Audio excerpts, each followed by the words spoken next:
Hey guys, it is the Comics Kid 2099 and I am here to review a graphic novel. Now, if you keep up with my channel, usually when I review a graphic novel or a movie, I try to script out my thoughts, write it all down in a Word document, and then I record myself reading my thoughts, and then I will have a photograph, a still image of me holding the movie or the book so that it's a little bit more professional that way. I get the feeling that when I'm on camera without a script and I'm just going by the seat of my pants, the videos usually aren't quite as good.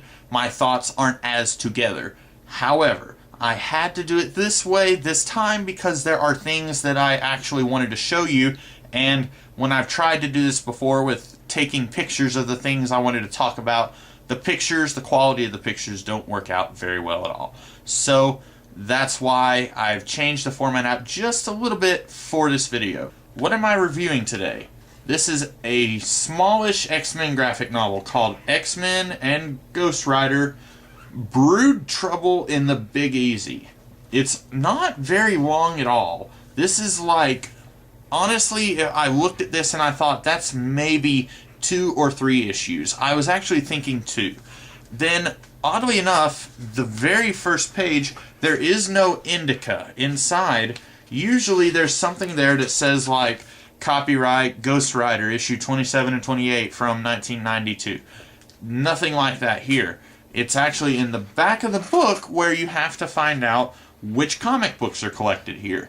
And that's usually pretty important for me. If it's a series that I want to get all of the comics from that series in the form of graphic novels, I need to know, okay, this collects issues 8 and 9 of Adjectiveless X-Men.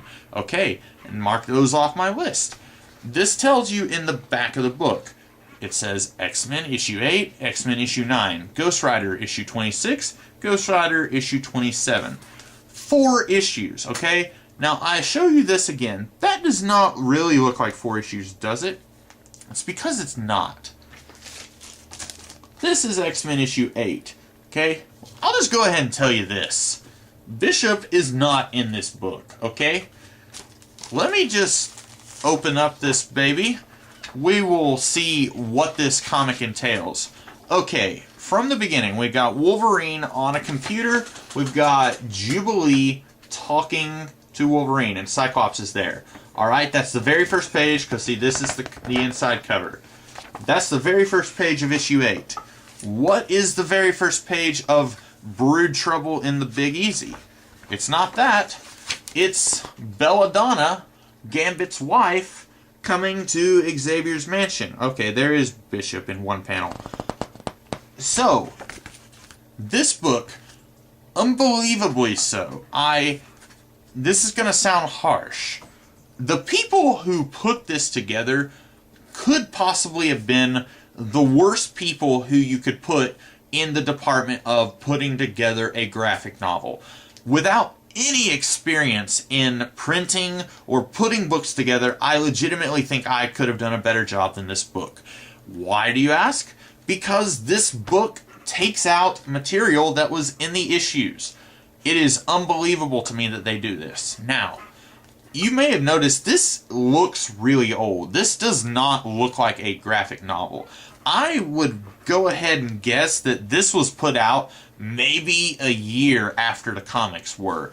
And 1993, 1992, that was not an era where graphic novels were very popular. Around that time, only the most popular stories were put into trade paperback form and graphic novels. So Iron Man, Demon in a Bottle was probably one of the only Iron Man graphic novels that you could find back then. I am not sure when the practice of collecting everything and putting it into trade really started. I know when I started reading comics in 2001-ish, that was already a thing. You could basically, any comic that you could find on the stands, if you waited 6 months to a year, you would find it in trade paperback somewhere. So this must have just come from a time where some idiot thought that it was okay to say that this book reprints X-Men issue 8 and then remove half of the material from X-Men issue 8. Let me go back. Let me crack this baby open. Now, Let's see. Storm is in this issue. Professor Xavier's here. They're not in the graphic novel. Oh no. Now, I'm sorry I didn't actually mark. There is like, I'm not even kidding guys, half of this comic is not in the Brood Trouble graphic novel.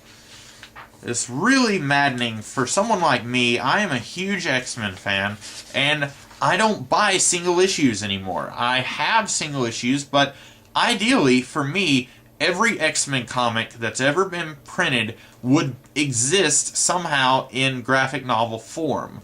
This is not ideal because it removes half of the material that, as an X-Men fan, I would like to read.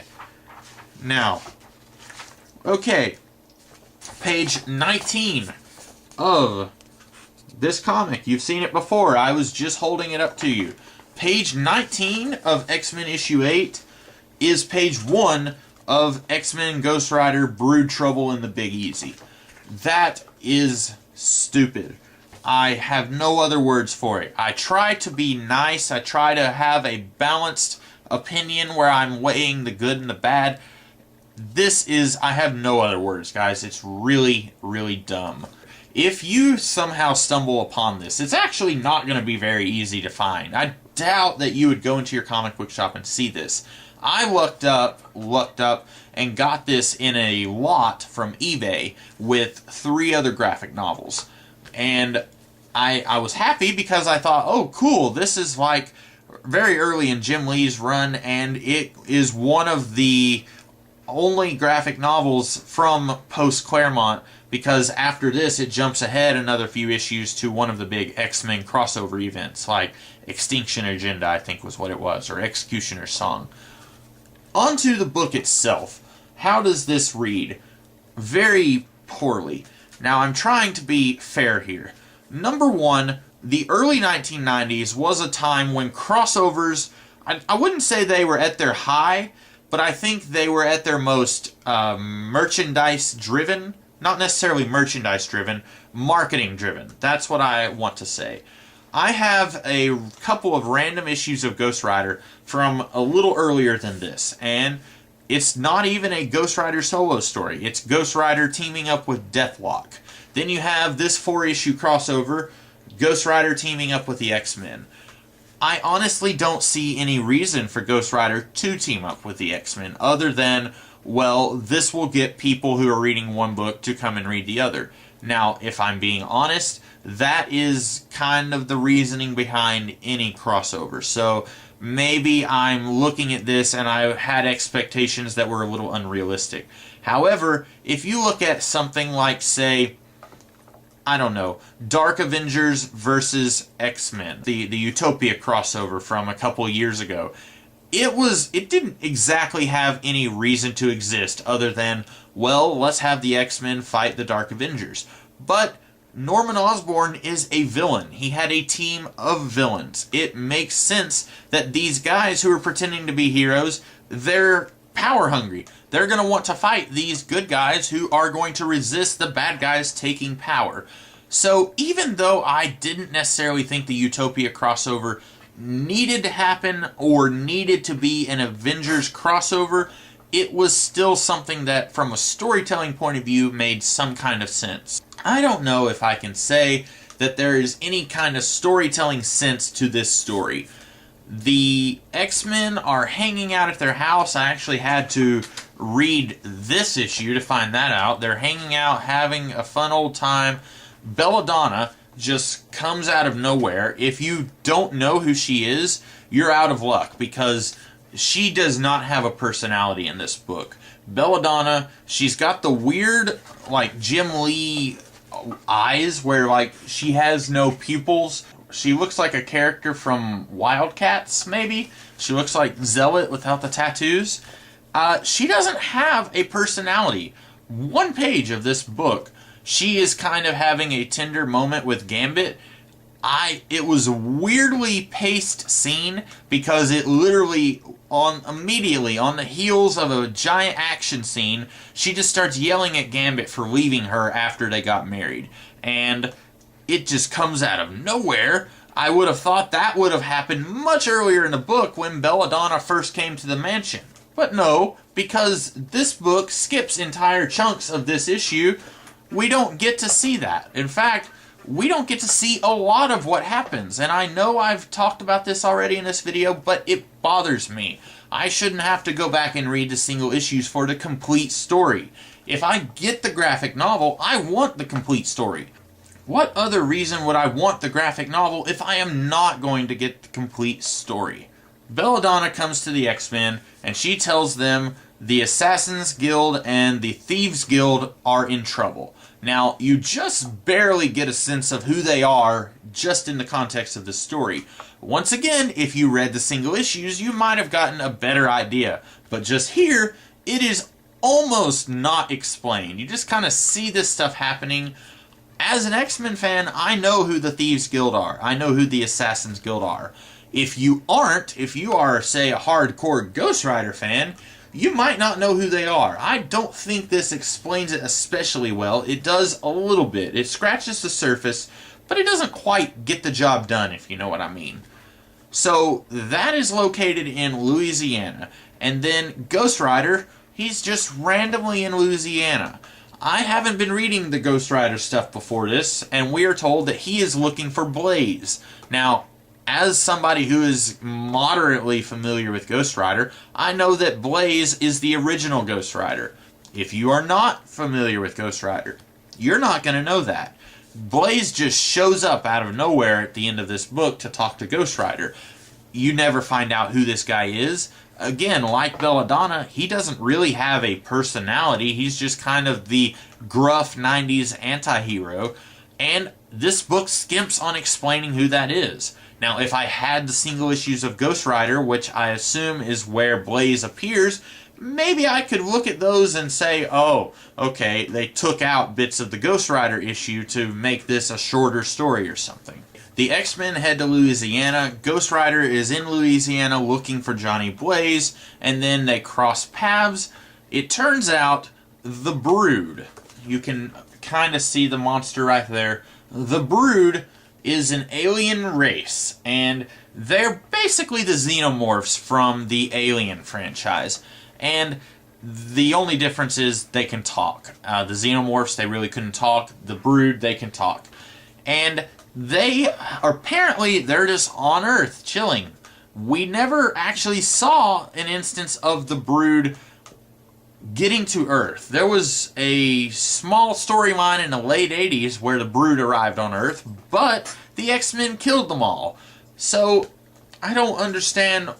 The Brood has never really been a group of villains that plotted and planned. Basically, their whole scheme is impregnating other species with brood eggs to hatch stronger brood. So they were particularly interested in the X-Men because the X-Men have superpowers, and so let's say Storm was imprinted with a brood egg, then the brood that hatches out of her and she becomes that brood would then have Storm's weather control powers. Or if it was Wolverine, they would have his healing factor, etc. That is their game. They are trying to create stronger brood. I have no idea why they would be hiding out on Earth, because worst case scenario, they could just find normal humans and imprint them with their own seeds. It makes no sense why they would be tactically attacking the Thieves Guild and the Assassins Guild. We do see that apparently every member of the Thieves Guild has mutant powers. That is not an idea that I have ever seen anywhere else. As far as I know, the Thieves Guild and the Assassins Guild both are just guilds with normal people, and that Gambit was a mutant who was part of the Thieves Guild. It wasn't like this large group of superpowered people who happen to all be thieves. However, we see one of them does have some energy hands when he is about to be attacked. I don't know, this is never really explained. It's kind of a silly idea, I think. It's really unlikely that this entire clan of hundreds would all be mutants. It's really silly to me that the Brood would be specifically targeting just the Thieves and Assassins Guild. I would think with what we've seen of the Brood in past stories, they would have just gone all over the planet, and the X-Men would have known much earlier that, hey, the Brood are in town, we need to go and attack. So I've talked about the overall story, I've talked about how just design-wise this book epically fails because it doesn't even collect the entire story. What else is there for me to talk about? Well, just the little things, really. I think the costumes that we see here are not that fantastic. I know, I'm stepping on thousands of toes when I say this. Jim Lee is not an artist I especially like. I don't really care for many of the designs that he gave the X-Men. Psylocke's costume is a very good example.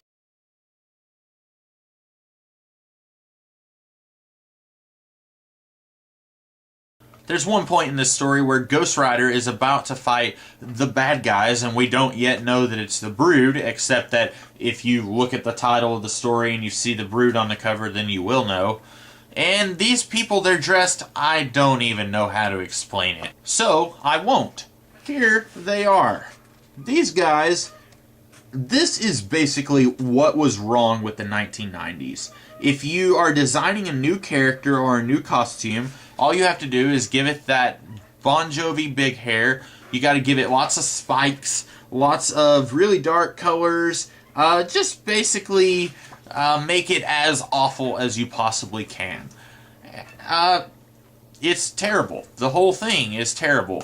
You've got actual lines of dialogue that just reek of really bad 90s one-liners. Ghost Rider is especially full of them, where he will say things like, the vengeance, you must drink vengeance, and it's just weird. Then we get a line where Ghost Rider says that he has sworn to never take a life, and yet he's a vengeance demon.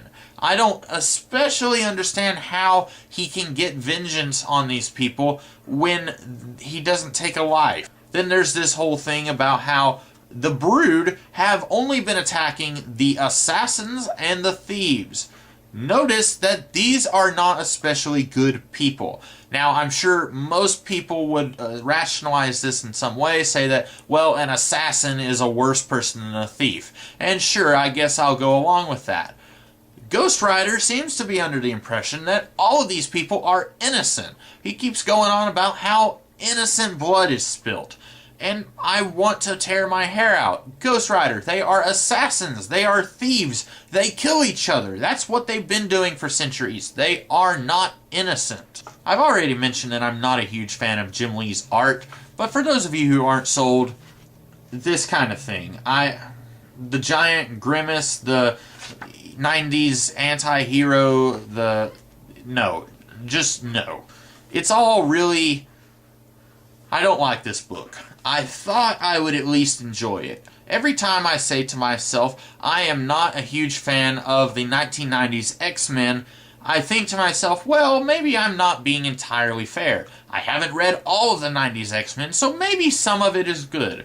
Then I read something like this, and I realize I have a reason for not liking the 90s X-Men. This stuff, not especially great. Unfortunately, I am definitely going to say that this book is a must-miss. If you want the complete story, I would suggest go into the back issues. Find those issues that I mentioned. Ghost Rider 26, Ghost Rider 27, X-Men issue 8, X-Men issue 9. You probably would be putting down maybe $5 total, and you would at least get the complete story. It boggles my mind that somebody thought that you would want to pay $10 for the not complete story. That is absolutely mind-blowingly insane. Other than that, everything else I talked about is here. There's a scene where the X-Men attack a cop unprovoked. Not even kidding, that is a scene in this book. The X-Men are riding in a car, a cop pulls up, Wolverine just decides to slash at his gun, and then Jubilee and Gambit and Cyclops, they all get in on the action. They're like, well, we don't really like this, but this is what we're doing.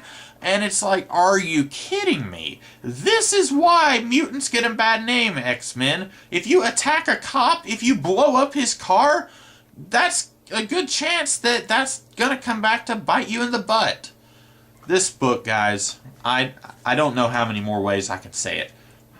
Avoid this book. If you see it on eBay, if you see it in a bargain bin, avoid it. It's awful. Don't make the same mistake I did, guys. Please don't. So I think that's about all for this video. After filming this, I am still under the impression that my off-the-cuff reviews are not as good as my scripted reviews. So this will not be a recurring thing. Chances are, from now on, if I'm doing a graphic novel review, you're going to see me, well, you're not going to see me. You're going to see a picture of the book or the movie or whatever, and I will be doing it scripted. This was just a one-time thing. I think that it works better if I'm using the camera to show you what I'm talking about like I did. That's about all I have to say. I hope you like this video. Go ahead and like, comment, share, and subscribe. Do all those things that you love to do for YouTube videos, please. And I will be back tomorrow with some other kind of video. And I will see you then.